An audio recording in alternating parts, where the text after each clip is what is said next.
হায়রে পশ্চিমবঙ্গের ডিএ মামলা, আরও একবার বেঞ্চ বদল হলো সুপ্রিম কোর্টে এই পশ্চিমবঙ্গের ডিএ মামলার।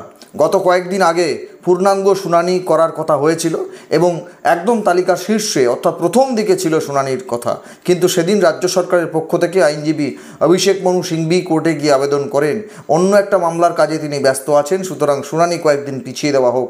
সেই মতো আগামী 14 তারিখ শুনানি হওয়ার কথা, কিন্তু তার আগেই বেঞ্চ বদল হয়ে গেল। সুতরাং এখন নতুন বিচারপতি, যদিও 3 জনের বেঞ্চ যে ছিল সেখানে জাস্টিস সঞ্জয় করল ছিলেন, তিনি দুজনের যে নতুন বেঞ্চ সে বেঞ্চেও থাকবেন, তিনি থাকছেন, কিন্তু নতুন করে বেঞ্চ বদল মানে নতুন যে বিচারপতি নিযুক্ত হলেন বা যার বেঞ্চে নতুন করে শুনানি হবে তাকে তো গোটা বিষয়টা নতুন করে আবার শুনতে হবে। সুতরাং ডিএ মামলা গত 2.5 বছর ধরে শুনানি হচ্ছে না, পিছোচ্ছে তো পিছোচ্ছেই। শেষবার শুনানি হয়েছিল 1 ডিসেম্বর, তারপরে আর শুনানি হয়নি, 17 বার পিছিয়ে